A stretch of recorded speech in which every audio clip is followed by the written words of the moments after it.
তাহেরিকে গ্রেফতার করতে গিয়ে ৬ পুলিশ আহত। ব্রাহ্মণবাড়িয়ার বিজয়নগরে আলোচিত বক্তা মুফতি গিয়াসউদ্দিন তাহেরিকে গ্রেফতার করতে গিয়ে হামলার শিকার হয়েছে পুলিশ।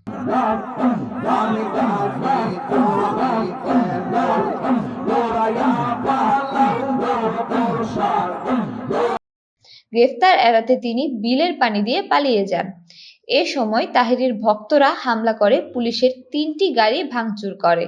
তাদের হামলায় ৬ জন পুলিশ সদস্য আহত হয়েছেন।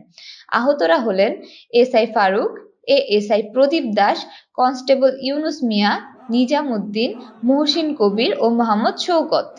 উপজেলা স্বাস্থ্য কমপ্লেক্সে চিকিৎসা দেওয়া হয়েছে তাদের। শনিবার রাতে উপজেলার চর ইসলামপুর ইউনিয়নের নাজিরাবাড়ি এলাকায় গিয়াসউদ্দিন আত-তাহেরিকে গ্রেফতার করতে গেলে এ হামলা ভাঙচুরের ঘটনা ঘটে। ঘটনার পরপর অভিযান চালিয়ে ঘটনাস্থল থেকে ৬ জনকে আটক করেছে পুলিশ। আটকরা হলেন ওমর আলী, শাহানুর, মোশাররফ মিয়া, হাকিম মিয়া, সেলিম ও মিজান মিয়া। তাদের সবার বাড়ি উপজেলার নাজিরাবাড়ি এলাকায়।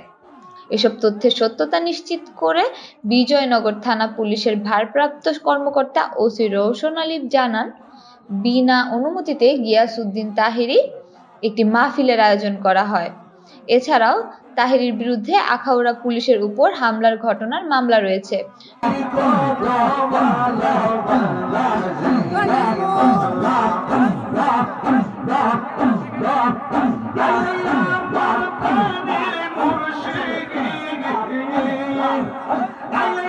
খবর পেয়ে পুলিশ মাহফিলে তাকে গ্রেফতার করতে গেলে একটি বাড়িতে ঢুকে পড়েন তিনি। সেখান থেকে পেছনে বয়ে যাওয়া একটি বিলের পানি দিয়ে তাহেরি পালিয়ে যান।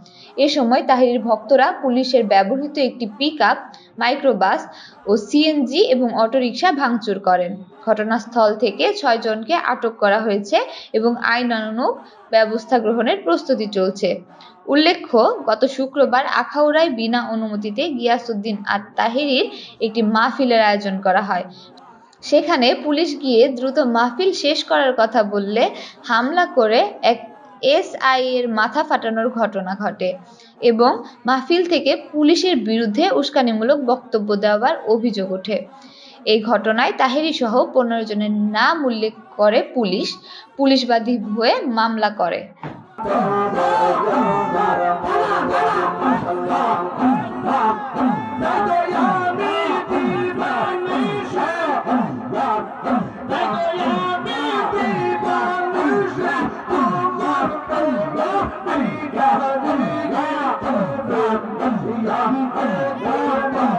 Yeah.